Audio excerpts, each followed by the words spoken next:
Hare Krishna, Krishna Krishna, Hare Hare, Hare Rama, Rama Rama, Hare Hare.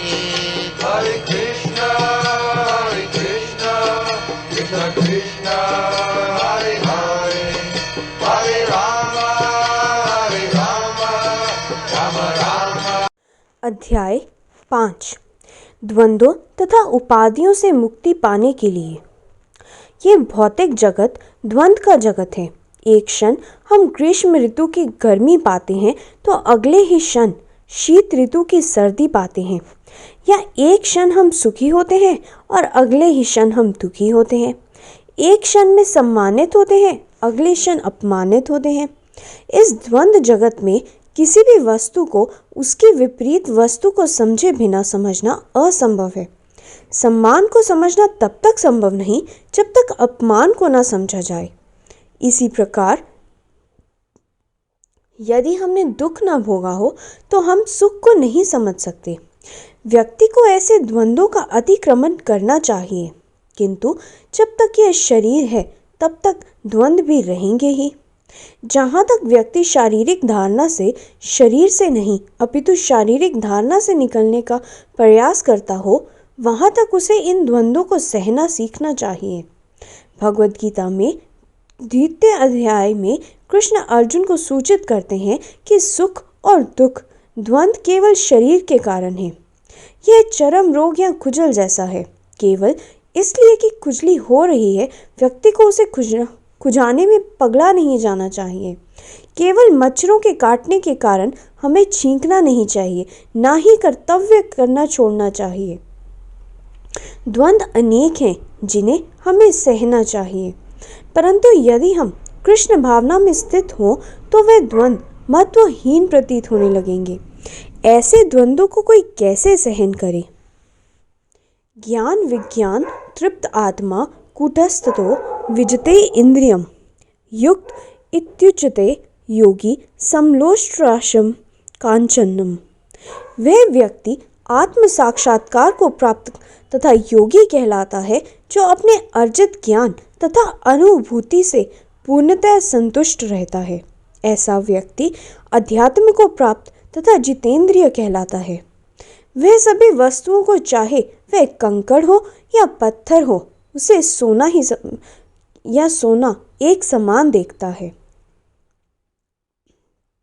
ज्ञान का अर्थ है सैद्धांतिक ज्ञान और विज्ञान का तात्पर्य है व्यवहारिक ज्ञान। उदाहरण के लिए एक विज्ञान के छात्र को सैद्धांतिक वैज्ञानिक धारणाएं भी पढ़नी पड़ती हैं तथा प्रायोगिक विज्ञान भी पढ़ना पड़ता है। केवल किताबी ज्ञान सहायक नहीं होता। व्यक्ति को चाहिए कि वह इस ज्ञान का उपयोग करने में भी समर्थ हो। इसी प्रकार योग में व्यक्ति केवल सैद्धांतिक ज्ञान ही नहीं अपितु प्रायोगिक ज्ञान भी होना चाहिए। केवल यह समझना कि मैं ये शरीर नहीं हूँ तथा उसी के साथ बेहुदी हरकतें करते रहने से लाभ नहीं होगा। ऐसी कई संस्थाएं हैं जहां सदस्यगण धूम्रपान या नशा करते हुए एवं विषय जीवन भोगते हुए वेदांत दर्शन पर गंभीरता पूर्वक चर्चा करते हैं। मात्र किताबी ज्ञान मदद नहीं कर सकता। इस ज्ञान का प्रदर्शन आवश्यक है। जो सही में समझे कि मैं ये शरीर नहीं हूँ, वह अपने शारीरिक आवश्यकताओं को न्यूनतम कर लेगा। यदि कोई कहे कि मैं ये शरीर नहीं हूँ और शरीर की मांगे बढ़ा ले, तो ऐसे ज्ञान का क्या लाभ? व्यक्ति तभी संतुष्ट हो सकता है जब ज्ञान तथा विज्ञान साथ साथ हों। जब व्यक्ति आत्मज्ञान के व्यवहारिक स्तर पर स्थित हो तो यह समझना चाहिए कि वह वास्तव में योग में स्थित है। यह नहीं कि व्यक्ति योग कक्षाओं में उपस्थिति देता रहे एवं तथापि पूरे जीवन भर जैसा के तैसा बना रहे। व्यवहारिक ज्ञान होना ही चाहिए। और उस व्यवहारिक ज्ञान का क्या चिन्ह है? मन शांत तथा स्थिर होगा तथा भौतिक जगत के आकर्षण द्वारा और अधिक उत्तेजित नहीं होगा। इस प्रकार आत्म संयमी होकर व्यक्ति भौतिक चकाचौंध के प्रति आकर्षित नहीं होगा तथा वह पत्थर और स्वर्ण को एक समान देखेगा। भौतिक सभ्यता में केवल इंद्रियों को तृप्त करने हेतु इतने साज सम्मान का उत्पादन होता है। ये वस्तुएं भौतिक प्रगति के नाम पर उत्पादित होती हैं।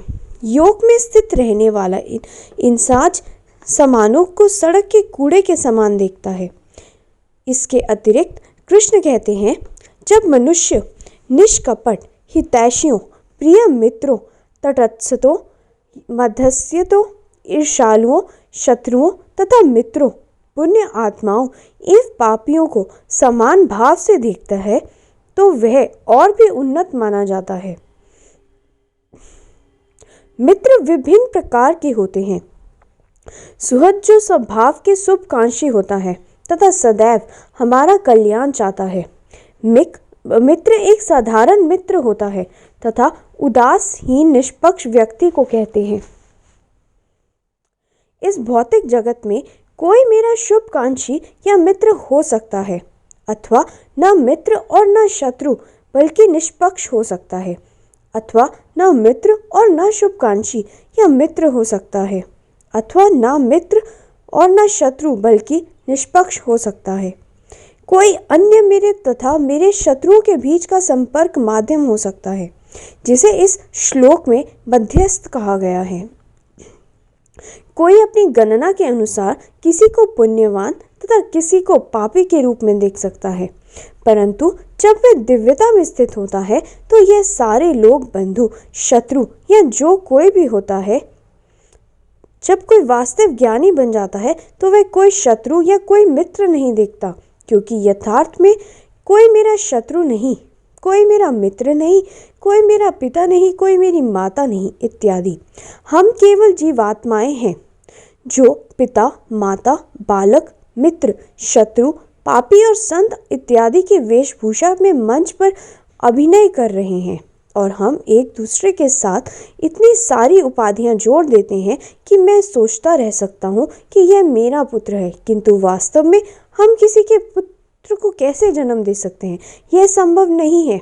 अधिक से अधिक हम एक शरीर को जन्म दे सकते हैं। जीवात्मा को उत्पन्न करना किसी मनुष्य की शक्ति के अंतर्गत नहीं।